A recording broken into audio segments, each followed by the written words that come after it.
Alors, je t'explique chaque auteur du bac en 60 secondes chrono. Les présocratiques en 60 secondes. Certains voient le monde comme un immense feu, d'autres comme une énorme flaque d'eau.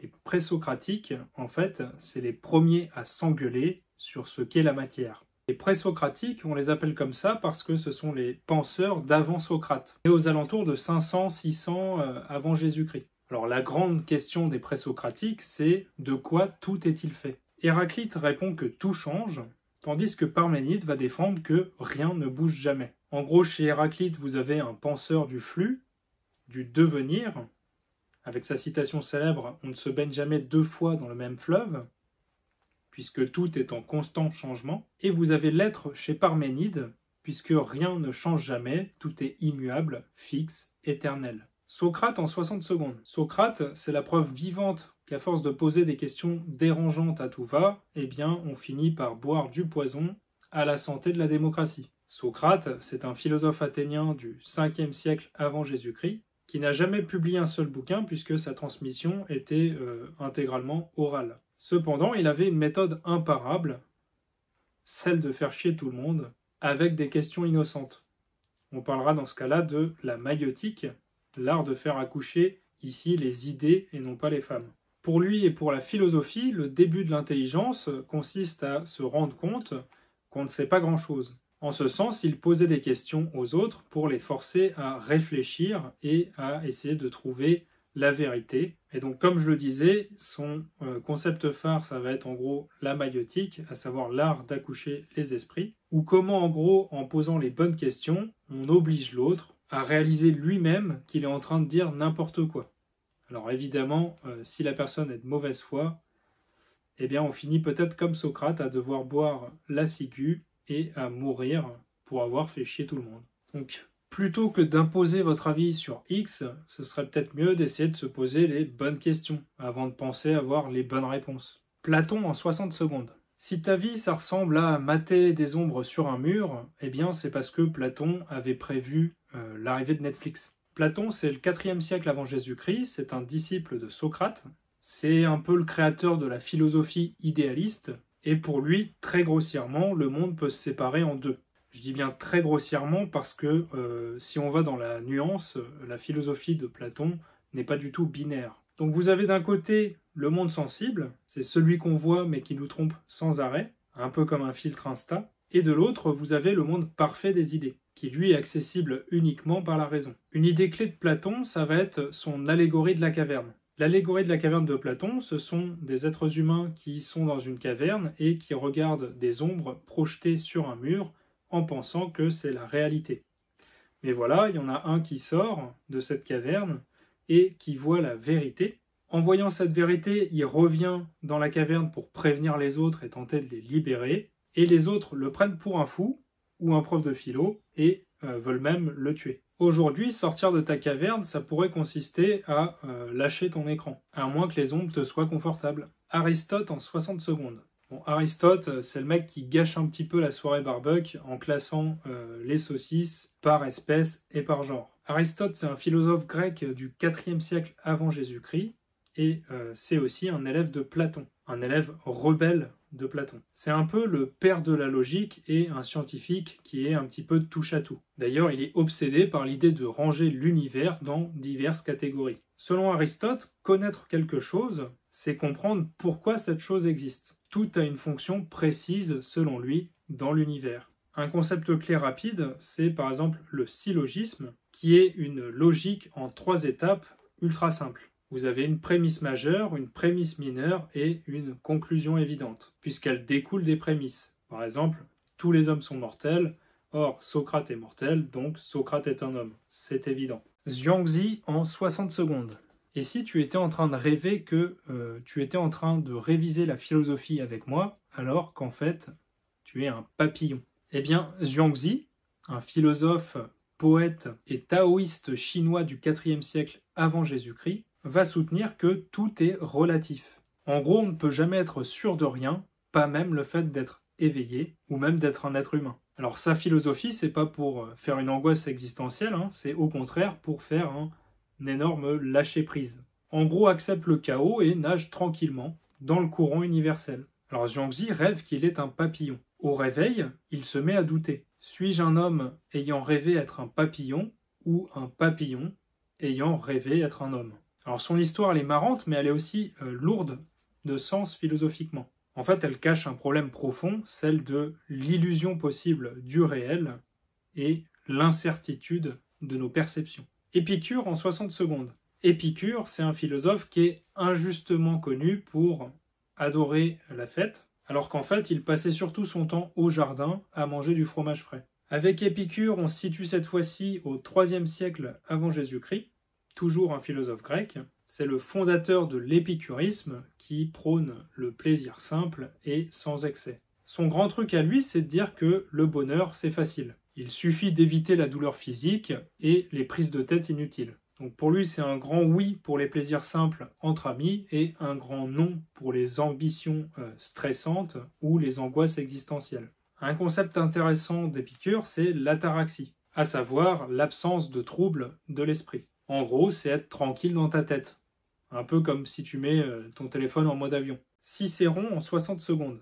Cicéron, c'est l'art de transformer une plaidoirie en spectacle. C'est le maître Yoda de la rhétorique, version romaine. Cette fois-ci, on est au 1er siècle avant Jésus-Christ, avec Cicéron qui est un avocat et un génie de la parole, capable même de convaincre les statues du forum.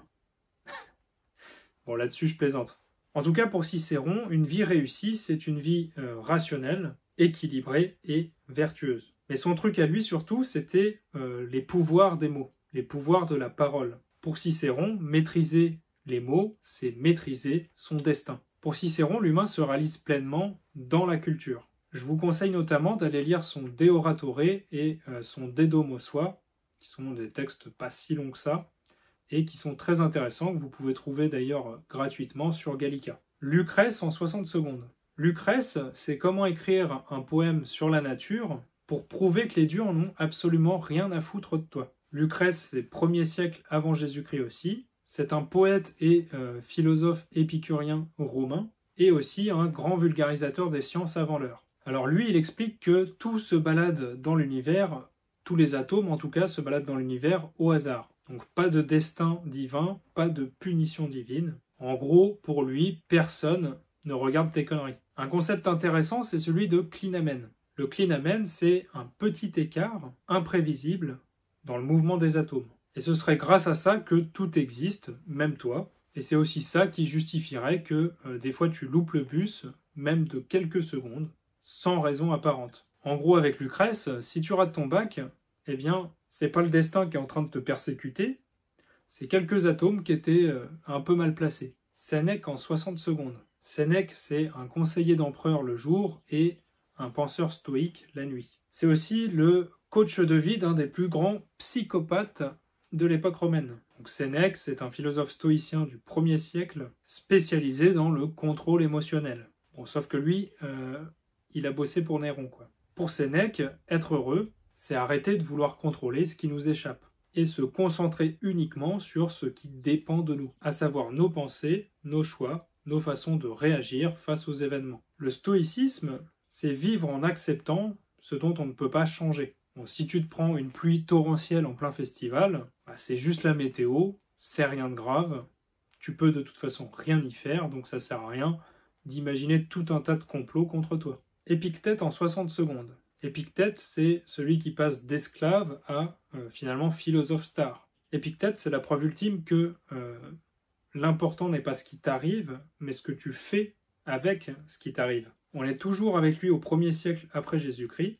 et son credo est clair, distingue ce qui dépend bien de toi et ce qui ne dépend pas de toi. Donc la liberté commence ici. En gros, tu peux choisir comment tu réagis. Alors lui, il fait une dichotomie du contrôle. Encore une fois, ce qui dépend de toi versus ce qui ne dépend pas de toi. Par exemple, m'énerver ou non parce que je suis pris dans des embouteillages et que je vais arriver en retard dépend de moi, la façon dont j'y réagis. Par contre, l'embouteillage en lui-même ne dépend pas de moi. Bon, sauf si c'est moi qui ai fait l'accident. Marc Aurèle en 60 secondes. Marc Aurèle, c'est un empereur romain et un philosophe stoïcien, tout comme Épictète. Vous avez à la fois là l'empereur et vous avez eu l'esclave. Comme quoi un courant de pensée ne fait pas partie forcément d'une classe sociale. Alors à mon avis, Marc Aurèle, c'est probablement le seul dirigeant qui gérait ses angoisses existentielles pendant ses pauses café. Cette fois-ci, on est au IIe siècle après Jésus-Christ, avec un empereur philosophe qui écrivait ses pensées dans un petit carnet, pensées qui n'étaient pas destinées à être publiées. C'était un carnet personnel. Et pourtant, aujourd'hui, c'est devenu l'un des plus gros best-sellers. Sa philosophie, c'était « Reste calme en toutes circonstances. La vie est courte, les événements sont éphémères et le pouvoir est illusoire. » Nagarjuna en 60 secondes. Nagarjuna, c'est un philosophe bouddhiste indien qui pense que rien n'existe vraiment, même sa propre démonstration. Ce qui est plutôt pratique pour ne jamais avoir tort. Alors là, on est entre le 2e et le 3e siècle, et Nagarjuna, c'est un maître incontesté de la philosophie du vide. Selon lui, tout est vide d'existence propre. Rien ne peut exister indépendamment des autres choses. Tu penses être solide et stable, et bien surprise, tu es un processus permanent sans noyau fixe. Un concept intéressant, c'est donc celui de vide.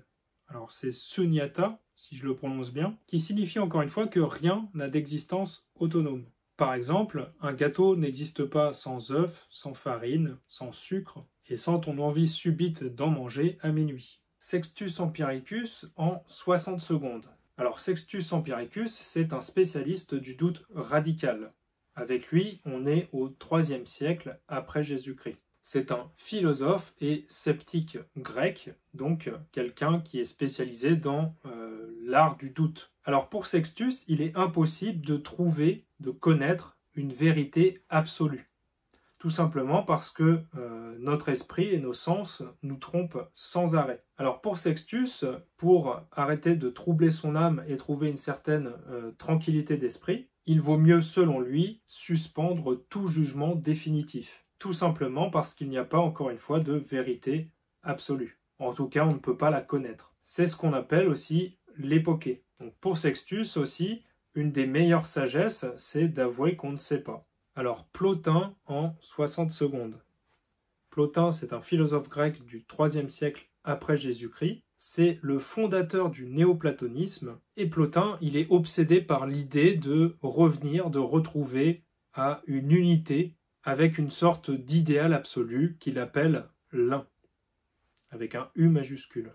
Et donc pour Plotin, la réalité suprême, c'est l'un. L'un qui sera une source parfaite dont tout émane. Et donc pour lui, la vie, ce serait un voyage pour retrouver cette source parfaite, pour passer du matériel vers le spirituel. Donc pour bien que tout le monde comprenne, l'un, c'est un principe absolu, parfait, qui va bien au-delà de tout ce qu'on peut imaginer. Saint Augustin en 60 secondes. Alors Saint Augustin, c'est le célèbre « Seigneur, donne-moi la chasteté, mais pas tout de suite ». Vous l'aurez compris, c'est un philosophe chrétien du IVe siècle après Jésus-Christ, qui s'est converti après une jeunesse assez mouvementée dans les plaisirs charnels, les plaisirs du corps, les vols de poire, mais qui, par la suite, a été touché par la grâce avec un désir profond, en fait, de se reconnecter à Dieu. Évidemment, pour saint Augustin, le bonheur ne se situe pas en dehors de nous, mais en dedans. Il faut faire une introspection. C'est ce qu'il fait dans ses confessions. Donc pour lui, chercher Dieu, c'est chercher en soi-même. C'est chercher les traces résiduelles que Dieu a laissées et qu'il nous faut retrouver à cause d'un oubli lié au péché originel. C'est pour ça qu'on aurait une volonté pervertie en premier. Un des passages les plus célèbres de saint Augustin est sur le temps, puisqu'il dit « Qu'est-ce que le temps ? Si personne ne me le demande, je le sais, mais dès lors qu'on me le demande, je ne sais plus. » C'est un peu la même sensation que quand tu vas lire le sujet de philo au bac.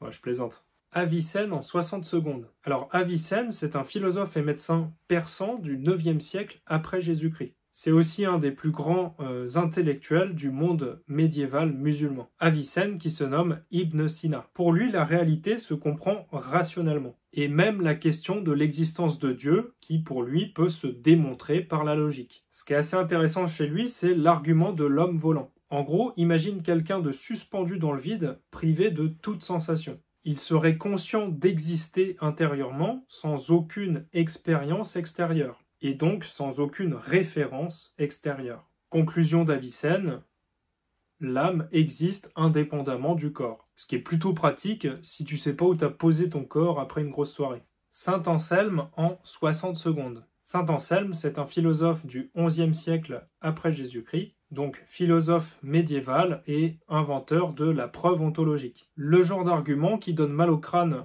aux profs de philo, même après plus de 900 ans. Donc Anselme affirme que Dieu existe forcément, car Dieu est l'être le plus parfait qu'on puisse imaginer. Or, exister, selon Anselme, est forcément plus parfait que ne pas exister. Donc, Dieu existe. Donc cette preuve ontologique, c'est imaginer un être absolument parfait, par exemple Dieu, et cet être doit nécessairement exister, sinon il manquerait quelque chose à sa perfection. Alors je suis désolé, mais ça marche pas sur les licornes. Donc le fait d'imaginer la perfection suffit-il à la rendre réelle?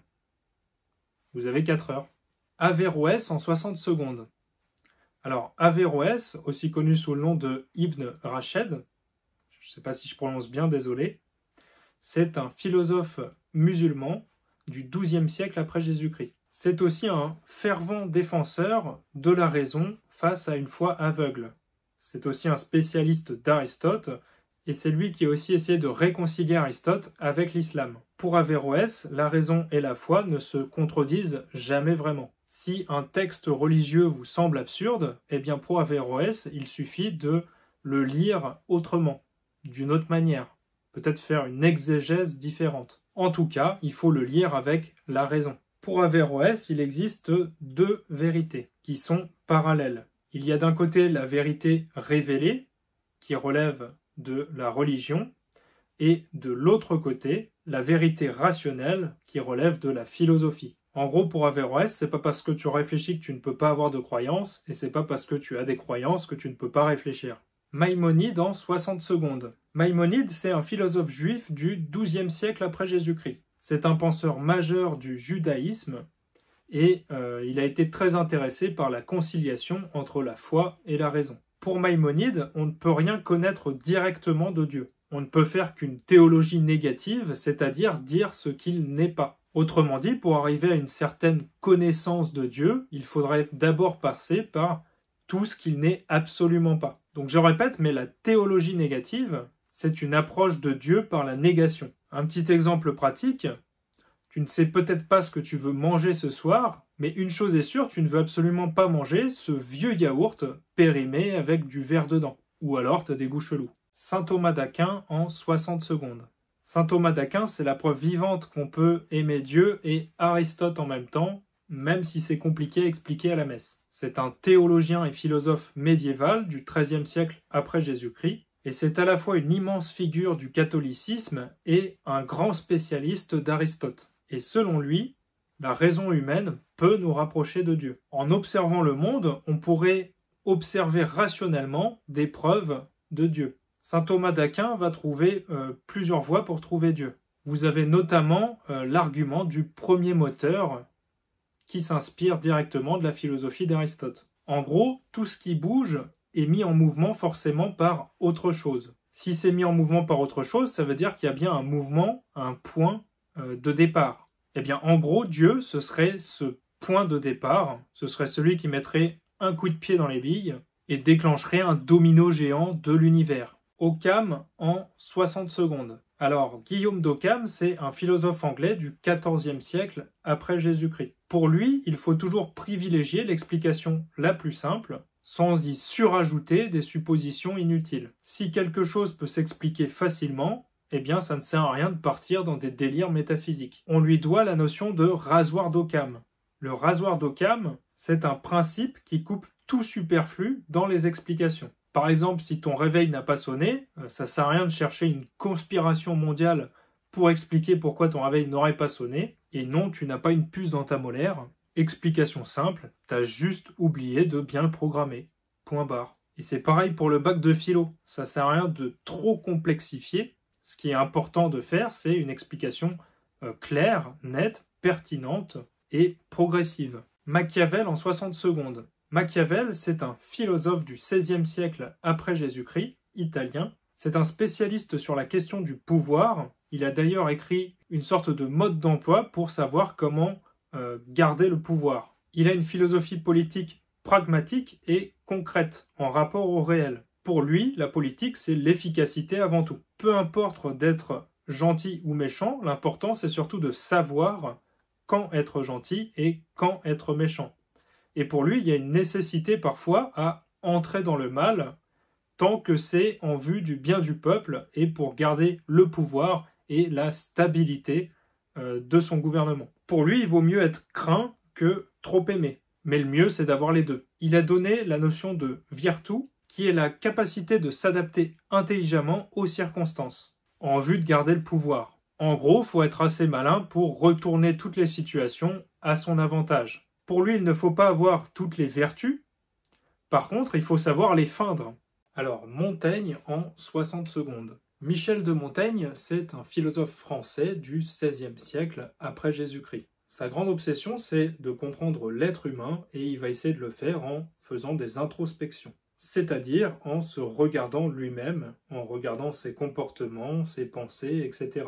D'ailleurs, dans ses essais, c'est ce qu'il essaiera de faire et il dira « car c'est moi-même que je peins ». Et donc sa conclusion, c'est qu'on est tous à la fois contradictoires et imparfaits. Et puisqu'on est tous contradictoires et imparfaits, eh bien selon Montaigne, il vaut mieux rester tolérant, curieux et modeste plutôt que d'être dogmatique et sûr de soi. Montaigne a un scepticisme modéré, dans le sens où il va dire qu'il faut évidemment douter de tout, même douter de soi, mais jamais au point de ne plus rien n'oser dire. Au bac, tu peux douter de la pertinence de ta copie, pour autant évite de rendre copie blanche. Francis Bacon en 60 secondes.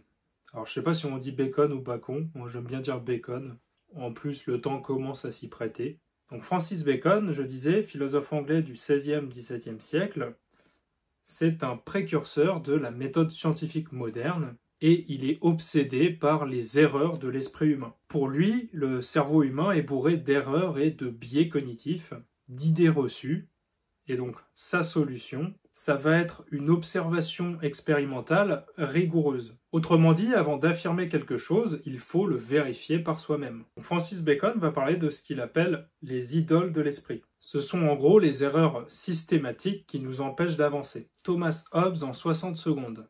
Alors, Hobbes, c'est un philosophe anglais du XVIIe siècle, et c'est un pessimiste politique, auteur de l'ouvrage Le Léviathan. Pour Hobbes, sans l'État, sans les lois, la vie serait violente, courte et brutale. Alors, quelle solution est-ce qu'il donne? Eh bien, confier nos libertés à un souverain surpuissant, afin d'éviter une guerre permanente de tous contre tous, ou encore de chacun contre chacun. Donc dans son Léviathan, Hobbes va nous dire que nous abandonnons volontairement une partie de nos libertés en les donnant à un État, afin qu'il puisse garantir notre sécurité. Descartes en 60 secondes.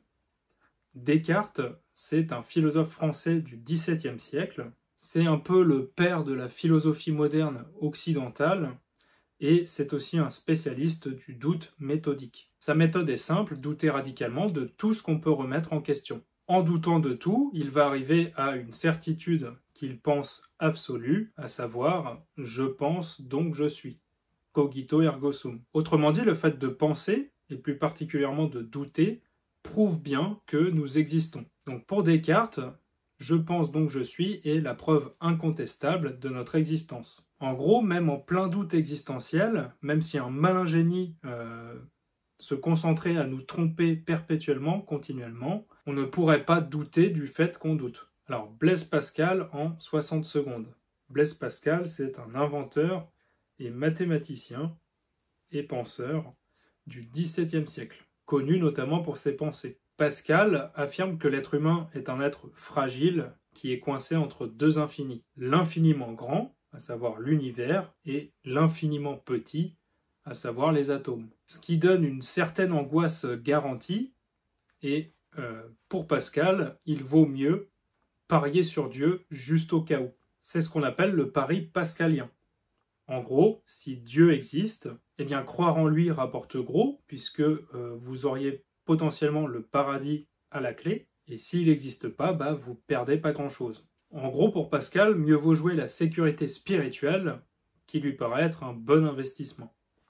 Puisque soit vous gagnez quelque chose, soit vous ne perdez rien. John Locke en 60 secondes. John Locke, c'est un philosophe anglais du XVIIe siècle et c'est aussi le père de l'empirisme moderne. Ce qui est empirique, c'est ce qui est dérivé de l'expérience. Pour Locke, ton esprit à la naissance est comme une feuille blanche. Ça va être son concept de tabula rasa. En gros, tout ce que tu connais et vas connaître dérivera forcément de ton expérience personnelle, de ta réflexion et de tes sens. En gros, par exemple, si tu n'as jamais mangé de brocoli, tu ne peux pas affirmer que tu n'aimes pas ça. Il faut que tu expérimentes pour le savoir, même si tu as déjà une petite idée. Spinoza en 60 secondes. Spinoza, c'est celui qui a été banni pour avoir dit que Dieu était partout, même dans ton bol de céréales. Bon, il n'a pas dit ça comme ça. C'est un philosophe hollandais du XVIIe siècle. C'est un rationaliste radical qui est à la fois amoureux de la vérité et de la liberté. Sa grande idée, c'est que Dieu, c'est pas un vieux barbu qui te juge au loin, mais c'est la nature elle-même. Donc pour lui, tout est divin et tout est connecté. Et donc pour lui, comprendre cette unité cosmique, c'est ce qui permettrait d'atteindre la joie et une forme de paix intérieure. Donc pour Spinoza, Dieu et la nature ne font qu'un. La conséquence pratique, c'est que ça veut dire que tu fais partie intégrante du cosmos. En gros, tu es exactement là où tu dois être, même si actuellement tu es peut-être bloqué devant ta copie. C'est un philosophe que j'apprécie particulièrement et d'ailleurs tu peux retrouver en description un lien vers mon recueil de haïkus sur la joie chez Spinoza. Malebranche en 60 secondes. Malebranche, c'est un philosophe français du XVIIe siècle et c'est aussi un spécialiste du cartésianisme revu à la sauce religieuse. Pour lui, c'est Dieu qui agit à chaque instant. En gros, tu crois que c'est ton esprit qui contrôle ton corps à chaque fois que tu fais un mouvement. Eh bien, pour Malebranche, non, c'est Dieu qui intervient à chaque mouvement que tu vas faire. Donc, pour Malebranche, Dieu est la seule véritable cause de tout. Si tu réussis ton bac, c'est peut-être pas forcément grâce à toi, ce serait grâce à l'intervention de Dieu qui serait intervenu et qui aurait fait bouger ta main, par exemple. Bon, si c'était si facile, je te conseillerais de lui demander de faire ton devoir en écriture automatique. Comme ça, tu n'auras rien à faire. Leibniz en 60 secondes. C'est un philosophe allemand du XVIIe siècle. Il est l'inventeur du calcul différentiel et il est obsédé par l'harmonie cosmique. Leibniz croit que Dieu a créé le meilleur des mondes possibles, même si parfois ça en a pas l'air. Pour lui, tout, absolument tout, a une raison suffisante pour exister. Le principe de raison suffisante, c'est que rien n'arrive sans raison valable. Berkeley en 60 secondes. Alors Berkeley, c'est un philosophe irlandais du XVIIIe siècle. C'est un idéaliste qui pense que seul l'esprit existe réellement. En gros, pour Berkeley, rien n'existe en dehors de la perception. C'est-à-dire que si l'univers existe, c'est parce que, par exemple, Dieu l'observe constamment. Sinon, tout disparaîtrait dès qu'on fermerait les yeux. Et donc, pour Berkeley, être, c'est être perçu. C'est-à-dire que pour lui, sans observateur, il n'y a pas de réalité. Et en fait, ça rejoint plutôt bien la physique quantique. Je vous invite à aller voir l'exemple des fentes de Young pour comprendre. Montesquieu en 60 secondes. Montesquieu, c'est un philosophe français du XVIIIe siècle. C'est un penseur majeur des Lumières et un spécialiste des lois et de l'organisation politique. Pour Montesquieu, le pouvoir doit être divisé en 3 parties distinctes. L'exécutif, le législatif et le judiciaire pour éviter un pouvoir absolu et totalitaire, pour éviter tout abus. Hume en 60 secondes.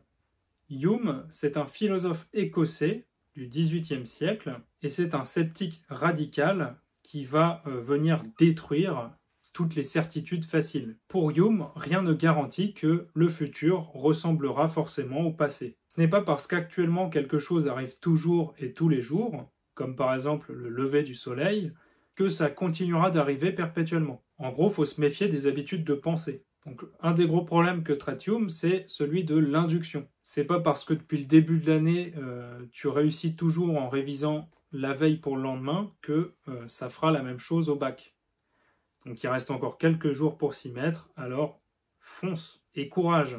Jean-Jacques Rousseau, philosophe français du XVIIIe siècle, encore une fois, siècle des Lumières, c'est un amoureux de la nature et un critique radical des conventions sociales. Selon lui, à l'état de nature, l'homme est un être heureux, pacifique et naturellement bon. Pour Rousseau, c'est l'entrée en société qui vient créer de l'injustice, créer des violences et qui finalement corrompt et pervertit l'être humain. Une de ces notions phares, évidemment, c'est le contrat social, l'idée que chacun accepte librement de vivre ensemble en échange d'une protection collective. Diderot en 60 secondes. Diderot, c'est un philosophe français aussi du siècle des Lumières, donc 18e siècle.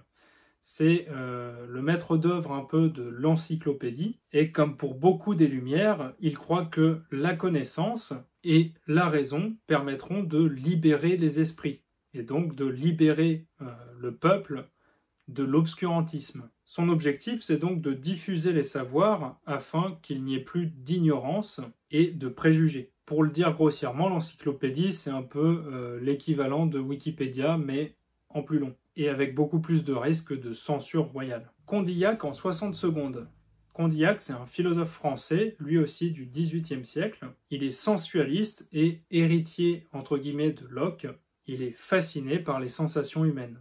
Donc pour Condillac, en tant que digne héritier de Locke, toutes nos pensées viendraient directement de nos sensations. Sans sensation, il n'y aurait pas de pensée. C'est-à-dire que le savoir commence par les sens et jamais autrement. Le sensualisme, c'est une théorie qui va dire que toutes nos connaissances et nos pensées dérivent exclusivement et commencent par l'expérience et donc nos sensations. Par exemple, difficile de savoir la saveur d'un citron sans jamais l'avoir goûté. Adam Smith en 60 secondes. Adam Smith, c'est un philosophe écossais et économiste du XVIIIe siècle. C'est le père du libéralisme économique et c'est un grand observateur des comportements humains. J'ai d'ailleurs eu la joie il n'y a pas longtemps de découvrir sa statue à Édimbourg. Une idée intéressante chez Adam Smith, c'est évidemment sa théorie de la main invisible. Un mécanisme qui régulerait naturellement les marchés et la société sans intervention extérieure. En gros, pour Smith, si chaque individu cherche à assouvir son intérêt personnel, il contribue pour autant, sans forcément le vouloir, au bien-être général, guidé par une main visible. Par exemple, quand tu achètes ta pizza préférée, indirectement, tu vas enrichir un peu tout le quartier. Autre exemple, en cherchant à réussir et à avoir ton bac, donc ton intérêt personnel, puisque c'est pour ton avenir, eh bien, tu fais aussi plaisir à ton entourage, tes parents, ta famille, tes profs, qui seront fiers de toi aussi, je te l'assure. Et en fait, tu fais du bien à toute la nation, puisque plus tard, tu vas apporter de la valeur. Plutôt sympa, non ? Kant en 60 secondes. Kant, c'est un philosophe allemand du XVIIIe siècle. C'est un géant, pour ne pas dire un grand ponte, de la morale, de la connaissance et de la raison critique. Un concept intéressant de Kant, c'est son impératif catégorique. Agis uniquement selon la maxime dont tu peux vouloir qu'elle devienne une loi universelle. Par exemple, tricher, c'est immoral. Parce que si tout le monde trichait, personne n'aurait confiance en personne. C'est pareil pour le mensonge. La société, selon Kant, serait impossible si tout le monde se mettait à mentir. Il faudrait donc, selon lui, toujours dire la vérité, indépendamment du contexte. Kant fait partie des déontologistes, en opposition aux conséquentialistes. Donc pour Kant, on n'agit pas par intérêt personnel ou par plaisir, mais par devoir. Attention cependant, cette loi, cet impératif catégorique, on se le fixe soi-même selon Kant, et donc agir selon cette loi qu'on s'est fixée soi-même, pour Kant, c'est être libre. Bentham en 60 secondes. Bentham, c'est un philosophe anglais du XVIIIe siècle, et c'est le fondateur de l'utilitarisme. Il est obsédé en gros par le fait de maximiser le plus possible le bonheur pour le plus grand nombre. Donc, selon Bentham, la meilleure action possible est celle qui va venir favoriser, apporter du positif au plus grand nombre. Quand bien même ce serait au détriment d'un plus petit nombre. En gros, il faut limite être expert comptable du bonheur. Donc l'utilitarisme, c'est une morale qui est fondée sur le calcul du plaisir et de la douleur. Hegel en 60 secondes. Hegel, c'est un philosophe allemand du 19e siècle. Il est obsédé par l'histoire avec un grand H et par la dialectique. Pour Hegel, l'histoire avance par contradiction. Une idée, la thèse, s'oppose à une autre, l'antithèse, et de leur conflit émerge une nouvelle idée, la synthèse. Et ainsi de suite jusqu'à l'infini en fait. En gros, chez Hegel, le conflit c'est un moteur de progrès. Pour donner un exemple de dialectique hegelienne, toi qui as envie de sortir ce soir, c'est la thèse, Tes parents qui refusent catégoriquement, c'est l'antithèse. Le compromis jusqu'à 22h30, c'est la synthèse. Schopenhauer en 60 secondes. Schopenhauer, c'est un philosophe allemand du 19e siècle et très connu pour son pessimisme. Selon lui, la vie humaine est une souffrance constante, dirigée par une volonté aveugle, qui n'est jamais satisfaite. Quelle solution pour pallier à ça? Réduire les désirs, se détacher du monde, et pourquoi pas méditer devant son chat. La volonté aveugle, chez Schopenhauer, qui est en lien direct avec sa notion de vouloir vivre, c'est une force irrationnelle qui pousserait tout être vivant à vouloir toujours plus sans jamais être satisfait. Pour Schopenhauer, par exemple, l'amour, c'est une illusion, c'est une tromperie de la nature pour permettre à l'espèce humaine de se perpétuer. Auguste Comte en 60 secondes. Comte est un philosophe français du 19e siècle, c'est le père du positivisme et il est convaincu que seule la science peut expliquer le monde. Pour Comte, l'histoire humaine passe par 3 étapes. Première étape théologique, les dieux expliquent tout. Deuxième étape métaphysique, avec les concepts abstraits.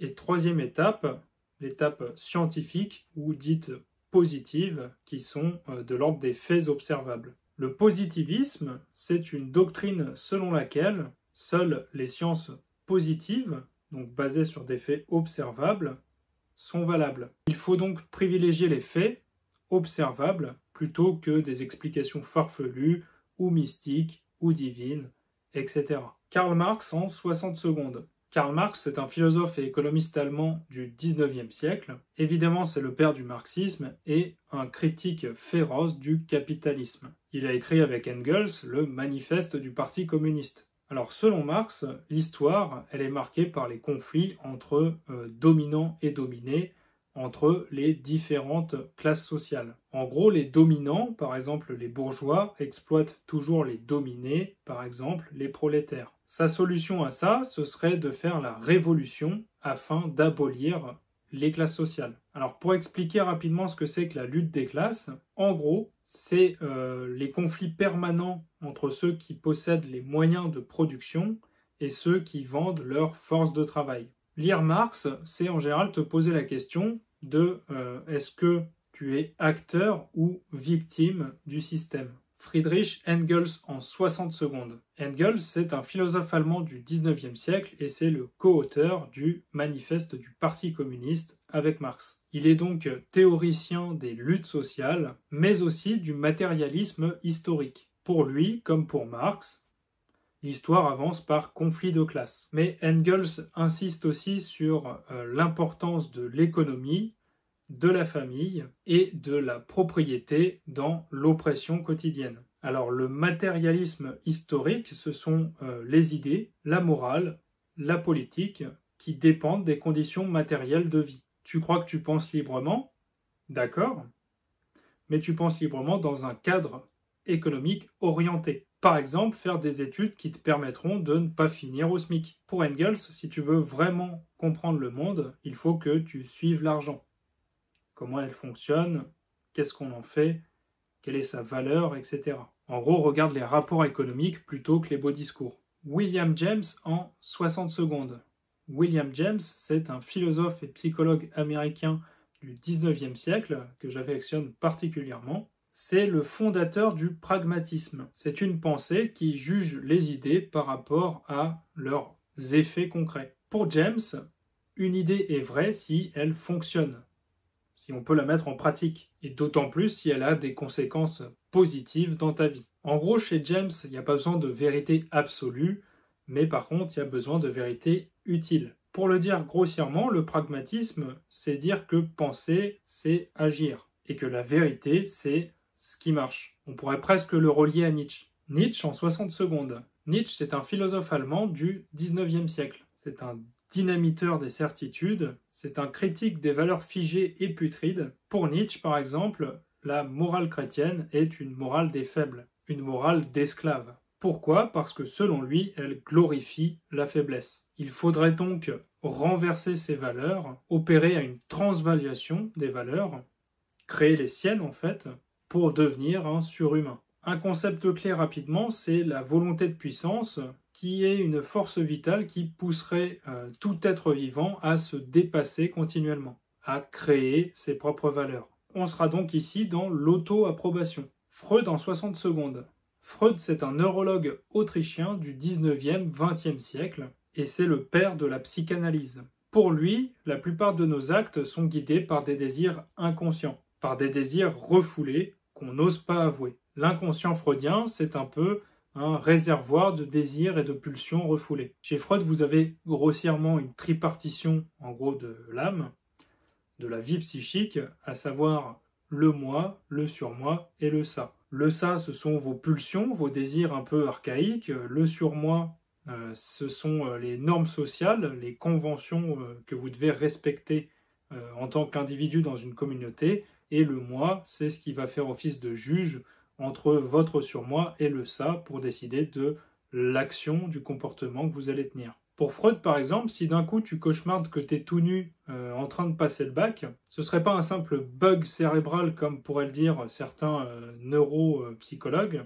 certains neurobiologistes. Pour Freud, cauchemarder de ça, ça viendrait peut-être de ta peur de t'humilier ou d'échouer au bac.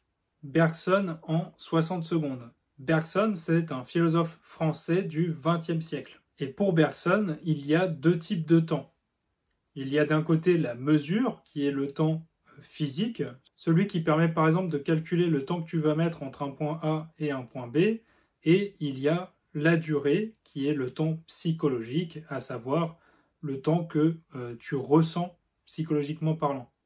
La mesure, qui est le temps des horloges, est chronologique, tandis que la durée est un temps intérieur et subjectif. La durée, c'est un temps variable, fluide, continu, qui est psychologique et encore une fois vécu de l'intérieur.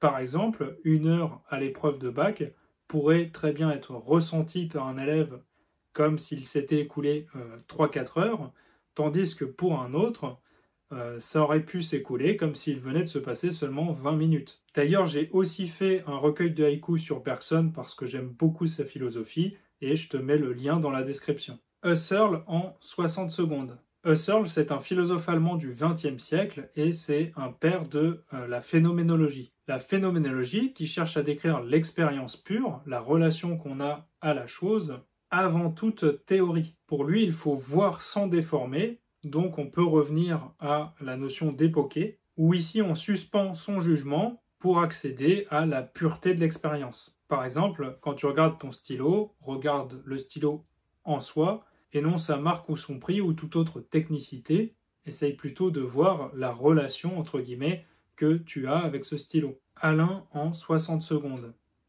Alain, de son vrai nom Émile Chartier, est un philosophe français du XXe siècle. C'est un amoureux de la raison, de la liberté et de la pédagogie. Il pense que la liberté, ça commence avec la réflexion et que la réflexion, c'est résister. En gros, pour lui, celui qui dit non, qui commence à réfléchir, qui résiste, qui refuse l'automatisme, eh bien c'est celui qui commence à être libre. Donc être libre, c'est ne pas dire oui à tout ce qu'on t'impose. Mauss en 60 secondes. Marcel Mauss, c'est un anthropologue et sociologue français du XXe siècle. Pour lui, le don crée du lien, mais il oblige. Pour lui, donner, c'est en réalité entrer dans une chaîne de prestige, d'obligation et de dette. Donc il y a un peu cette forme de don contre don. En gros, tu donnes, on te rend, tu redonnes, etc. En gros, pour Mauss, il n'existe pas de cadeau désintéressé. Derrière chaque générosité, il y aurait une attente en retour, qu'elle soit immédiate ou plus tard, même en amour. Bertrand Russell en 60 secondes. Bertrand Russell, c'est un philosophe britannique du XXe siècle. C'est un logicien brillant et un pacifiste convaincu. Pour lui, la philosophie doit clarifier les idées et démonter les erreurs, notamment logiques, et doit être précise et aussi rigoureuse que les sciences. En gros, il va dire qu'avant de bien réfléchir, avant de philosopher, il faut déjà s'assurer qu'on utilise les bons mots. Est-ce que tu es sûr que le mot que tu utilises a bien le sens que tu veux exprimer? Gaston Bachelard en 60 secondes. Bachelard, c'est un philosophe français du XXe siècle qui va dire que le savoir n'avance pas en ligne droite, mais à coup de rupture. Pour progresser, il faut renverser les idées reçues. Et le réel n'est pas ce qu'on croit, c'est ce qu'on prouve. Alors qu'est-ce que la rupture épistémologique? En gros, pour penser scientifiquement, il faut casser l'évidence. Par expérience visuelle, on pourrait dire que la Terre semble plate. Eh bien pour Bachelard, ce serait une mauvaise intuition. On penserait que puisqu'on l'aperçoit de telle manière, ça va de soi. Et justement, c'est à partir de ces ça va de soi qu'il faut se questionner, car le savoir commence là où le ça va de soi s'effondre. Heidegger en 60 secondes. Heidegger, c'est un philosophe allemand du XXe siècle et un grand penseur de l'être. Pour lui, l'homme n'est pas juste un être vivant, c'est un être pour la mort. C'est-à-dire un être qui sait qu'il va mourir et qui doit en assumer les conséquences et donc assumer cette finitude. Un concept intéressant d'Heidegger, c'est le Dasein, qu'on peut traduire grossièrement par l'être là. Pour lui, être humain, c'est être capable de se poser la question de sa propre existence, de son propre être. Vivre, c'est donc être jeté dans le monde, face au vide, et il faut s'assumer. Wittgenstein en 60 secondes. Wittgenstein, c'est un philosophe autrichien du XXe siècle qui va dire que les limites de ton monde sont celles de ton langage. Pour lui, comprendre une idée, c'est comprendre comment elle s'emploie dans un contexte. Les mots n'ont pas de sens en eux-mêmes, ils prennent seulement sens à partir du moment où on entre dans un jeu de langage. C'est-à-dire que chaque mot a un sens précis dans une situation donnée. Dire je t'aime, par exemple, n'a de sens que si les conditions sociales sont là. Walter Benjamin en 60 secondes. C'est un philosophe et critique allemand du XXe siècle. Et il va dénoncer le mythe du progrès. Pour lui, chaque avancée technique écrase des ruines qu'on ne veut pas voir. En gros, l'histoire est un champ de catastrophes qu'on maquille en marche triomphale. Il va parler de l'ange de l'histoire, une figure qui regarde les décombres du passé, pendant qu'un vent violent, le progrès, le pousse vers l'avenir. En gros, on avance, oui, mais à quel prix? Karl Popper en 60 secondes. Karl Popper, c'est un philosophe autrichien et britannique du XXe siècle, et c'est un spécialiste de la science. Pour lui, c'est pas parce qu'une théorie est séduisante qu'elle est pour autant scientifique. Pour être valable, une théorie doit être falsifiable, c'est-à-dire pouvoir être mise à l'épreuve. On va parler donc de la falsifiabilité. Une théorie est dite scientifique selon Popper si on peut prouver qu'elle est fausse. Au moins en théorie. Par exemple, si je dis que les licornes existent dans une autre dimension invisible, c'est peut-être poétique, c'est fantastique, mais ça n'a rien de scientifique. Yankelevitch en 60 secondes. Yankelevitch, c'est un philosophe français du XXe siècle. Et lui va s'intéresser à ce qui échappe aux définitions. Par exemple, l'ineffable ou l'amour. En gros, des choses qu'on vit, mais qu'on n'arrive jamais à cerner totalement. Et pour Yankelevitch, le vrai moment est toujours en train de fuir. C'est-à-dire qu'il est insaisissable. Par exemple, tu veux essayer de saisir le moment où tu tombes amoureux, eh bien c'est déjà trop tard parce que c'est déjà passé. Tu n'en as plus que le souvenir. Hans Jonas en 60 secondes. Hans Jonas, c'est un philosophe allemand du XXe siècle et c'est un grand penseur de la responsabilité éthique dans un monde dominé par la technologie. Donc Hans Jonas va dire que avec le progrès et le pouvoir de la technologie, naît un devoir du même niveau, du même poids, à savoir celui de préserver la vie humaine. Donc pour lui, une éthique du futur est désormais nécessaire face aux enjeux technologiques. Et il va parler du principe de responsabilité. Ça peut ressembler un peu à Kant, mais c'est agis de sorte que les effets de ton action soient compatibles avec la permanence d'une vie authentiquement humaine sur Terre. Jean-Paul Sartre en 60 secondes. Sartre, c'est un philosophe français du XXe siècle et une figure essentielle de l'existentialisme athée.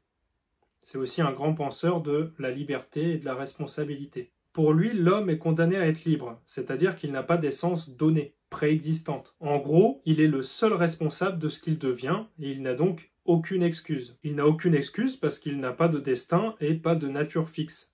C'est à lui de se créer lui-même et de créer sa propre morale. Donc comme je disais, Sartre pense que l'existence précède l'essence. En gros, on existe d'abord et ensuite seulement on se définit par ses choix. Et donc ça signifie que même en procrastinant, même en étant un fainéant, eh bien tu te définis et tu te crées en tant qu'être. Hannah Arendt en 60 secondes. Hannah Arendt, c'est une philosophe germano-américaine du XXe siècle. C'est une grande penseuse de la politique, de la liberté et du totalitarisme. C'est avec l'observation du procès du nazi Eichmann qu'elle va découvrir que le mal radical ne vient pas toujours de monstres. Parfois, ce mal radical vient d'individus médiocres, obéissants et qui ne pensent pas forcément par eux-mêmes. Donc la banalité du mal, c'est dire que ce n'est pas forcément le monstre qui est effrayant, mais bien plutôt l'homme ordinaire qui cesserait de penser, qui ferait son travail sans poser de questions. Lévinas en 60 secondes. Lévinas, c'est un philosophe français du XXe siècle. Il pense l'altérité radicale et la responsabilité infinie envers l'autre. Pour lui, avant même de penser, on est déjà responsable. En gros, l'éthique commence à partir du moment où on aperçoit le visage d'autrui. Alors le visage, chez Lévinas, c'est pas juste une description physique, c'est vraiment l'irruption d'un autre qui t'arrache à ton égoïsme. Et donc tu ne peux pas l'ignorer sans violence. Simone de Beauvoir en 60 secondes. Simone de Beauvoir, c'est une philosophe française, féministe et existentialiste. Et justement, elle applique l'existentialisme à la condition des femmes. Si l'existence précède l'essence, alors il n'y a aucune nature féminine qui préexiste. Les rôles genrés seraient donc intériorisés par l'habitude et par la domination, notamment patriarcale. Donc ces rôles genrés seraient intériorisé. C'est pour ça qu'on peut dire on ne naît pas femme, on le devient. Par rapport à ce qu'on appelle le deuxième sexe,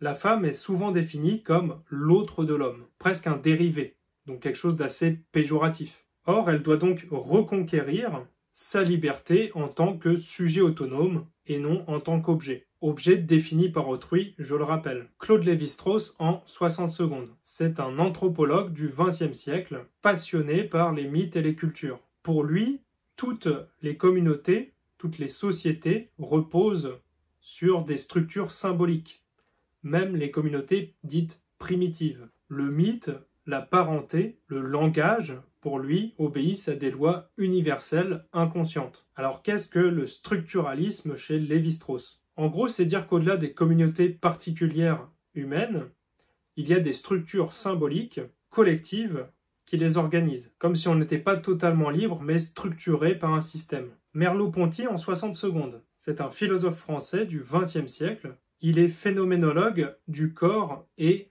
de la perception. Il va fusionner Husserl et la chair, l'expérience et le visible. Pour lui, la conscience n'est pas désincarnée, c'est-à-dire qu'on ne pense pas depuis un corps, mais par le corps. Voir, sentir, bouger, c'est déjà penser. Alors qu'est-ce que la chair du monde ? En gros, c'est dire que tu n'es pas dans le monde comme un spectateur, puisque tu es fait de la même matière que lui. En gros, tu ne vis pas une expérience, tu es l'expérience. En science, c'est ramener la théorie, par exemple, à quelque chose de concret, de physique, à la sensation qu'on peut avoir. Simone Weil en 60 secondes. C'est une philosophe française du XXe siècle et une résistante. Elle réfléchit notamment sur la grâce et la justice, mais aussi sur la souffrance. Elle va essayer d'explorer la condition humaine en profondeur. Pour elle, être privé de la pensée, c'est être privé de dignité. Et donc elle voit dans l'attention à l'autre une première forme de justice. Le malheur, chez elle, c'est l'expérience de l'anéantissement interne. C'est plus radical que la douleur, notamment physique. Et on n'en sort pas par la force, selon elle,